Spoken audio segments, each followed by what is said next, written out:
Hello student, आज हम राजनीति विज्ञान विषय के अंतर्गत बीए थर्ड ईयर राजनीति विज्ञान का थर्ड पेपर जो 19 तारीख को होने वाला है, जिसका नाम है अंतर्राष्ट्रीय संबंध, उसके संबंध में कुछ महत्वपूर्ण प्रश्नों को बताने जा रहे हैं, जो आप लोग एक बार देख लीजिएगा और याद कर लीजिएगा। परीक्षा में आप लोग का यही प्रश्न पूछने की संभावना है। तो बच्चों, ये जो प्रश्न है, जैसे कि पेरिस शांति सम्मेलन, इसको पढ़ लीजिएगा कि पेरिस का शांति सम्मेलन जो हुआ था 1919 में, जानते ही हैं कि प्रथम विश्व युद्ध के बाद जो सम्मेलन हुआ था विश्व की शांति के लिए, वो था पेरिस सम्मेलन। वर्साई की संधि, ये भी 1919 में ही हुआ था। जो पेरिस सम्मेलन था, जो प्रारूप बना, वो वर्साई की संधि में बुलाकर हस्ताक्षर किया गया। लोकार्नो की संधि, उसी के बाद लोकार्नो की संधि हुई थी। इस तीनों संधि को एक बार पढ़ लीजिएगा। फिर है राष्ट्र संघ, जानते हैं कि पेरिस शांति सम्मेलन में एक राष्ट्र संघ का निर्माण हुआ था। वुड्रो विल्सन का 14 सूत्री, यहीं पर याद लिख लीजिएगा, विल्सन का 14 सूत्री, ध्यान नहीं आया था, विल्सन का 14 सूत्री सिद्धांत, ये क्या था? इसी में पेरिस शांति सम्मेलन में 14 सूत्री सिद्धांत दिया था। उसी सिद्धांत के आधार पर एक राष्ट्र संघ बना था उस समय, और राष्ट्र संघ जो बना था वो कुछ समय तक सफल रहा। उसकी सफलता और उपलब्धियां पढ़ लीजिएगा। और कुछ समय तक सफलता रहने के बाद कुछ कारण बने, और कुछ कारण के बाद उसकी असफलता हो गई। तो राष्ट्र संघ की असफलता का क्या कारण थी, और राष्ट्र संघ कहाँ तक सफल था, कितने वर्ष तक सफल रहा, इसके बारे में, दोनों के बारे में पढ़ लीजिएगा, ठीक है।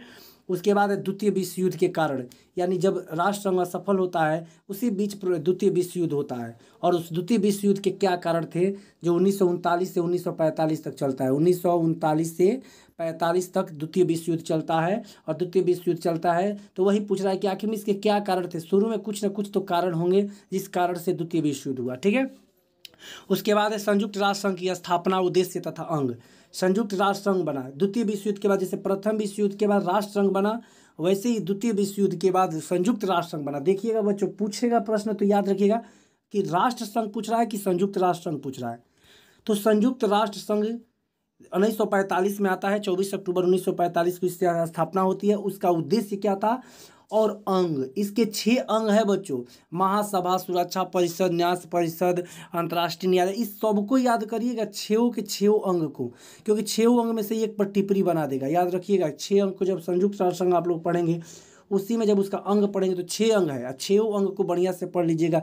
सुरक्षा परिषद या बिट्टो शब्द उसी में मिलेगा। सुरक्षा परिषद के 5 अस्थायी सदस्य हैं, जिसको बिट्टो प्राप्त है वही पूछ सकता है आप लोग से। संयुक्त राष्ट्र संघ का सचिवालय पढ़ेंगे तो वहाँ से महासचिव पर प्रश्न आ सकता है कि संयुक्त राष्ट्र संघ का महासचिव। तो जब ये अंग पढ़ेंगे तो उसी में 6 अंग पढ़ लेंगे। पंचशील पर हो सकता है आप लोग का टिप्पणी आ जाए। प्रमुख संकट, विश्व में उस समय कुछ संकटें हैं, जैसे क्यूबा संकट, यूक्रेन समस्या, अभी वर्तमान की समस्या से प्रश्न पूछेगा। जो यूक्रेन और रूस के बीच समस्या आई है उसके संबंध में भी आप लोग से पूछेगा। नाटो पूछ देगा, NATO, नाटो पूछ देगा। यूक्रेन समस्या हो गया। मंचूरिया संकट, यही से ये मंचूरिया संकट ही है जहाँ से द्वितीय विश्व युद्ध प्रारंभ होता है। कोरिया संकट, खाड़ी संकट, यानी इराक ईरान युद्ध जो हुआ था उसी को खाड़ी संकट कहते हैं, 1990 में, जो दुनिया में आर्थिक मंदी आ गई थी। अंतर्राष्ट्रीय संबंध के यथार्थवादी और आदर्शवादी, इसको 20 नंबर में याद रखिएगा बच्चों। ये यथार्थवादी और आदर्शवादी उपागम है। ये क्या कहते हैं अंतर्राष्ट्रीय राजनीति के बारे में? जैसे यथार्थवादी कहते हैं कि जो अंतर्राष्ट्रीय राजनीति है या अंतर्राष्ट्रीय संबंध है, ये हमेशा शक्ति के लिए संघर्ष करती रहती है, यानी हर देश अपने राष्ट्र हित के पूर्ति के लिए युद्ध को पल देता है, मतलब हमेशा युद्ध का।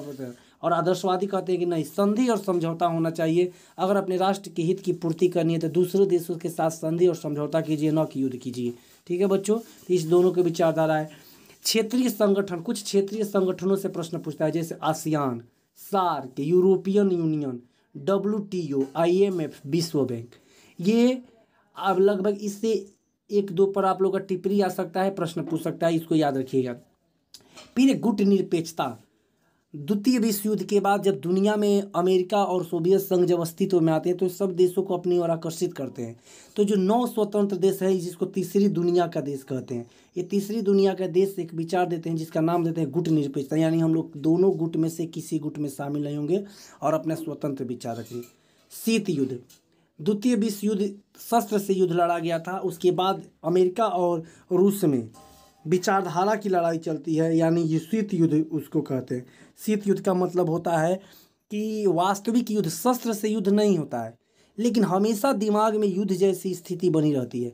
मतलब लगता है कि अब युद्ध हो जाए, कब युद्ध। जैसे भारत पाकिस्तान का जो रिलेशन है, ऐसे ही द्वितीय विश्व युद्ध के बाद जब परमाणु बम की गोपनीयता अमेरिका ने रखा था, जब जापान पर गिराता है और द्वितीय विश्व युद्ध समाप्त होता है, तो ये बात रूस को नहीं बताया था। उस समय सोवियत संघ के नाम से रूस को जाना जाता था।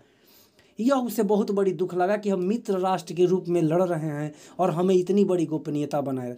वहीं से दोनों के बीच मतभेद होने लगता है और रूस भी अब क्या करता है, परमाणु बम बनाने के चक्कर में पड़ जाता है। दोनों अपनी अपनी महाशक्तियाँ, मतलब दोनों अपना अपना बल दिखाने लगती हैं और दोनों के बीच मतभेद बन जाता है, और यही दोनों के बीच आपसी टकराव, आपसी मतभेद शीत युद्ध कहलाता है। तीसरी दुनिया वह देश कहते हैं कि द्वितीय विश्व युद्ध के बाद जो 9 स्वतंत्र देश हुए, यानी जो एशिया, अफ्रीका, लैटिन अमेरिका के जो देश थे, कुछ समय पहले गुलाम हुआ करते थे, इस देशों का जो पूंजीपति देश थे, उनसे जब छुटकारा पाए तो वही 9 स्वतंत्र देशों को तीसरी दुनिया का देश कहा गया।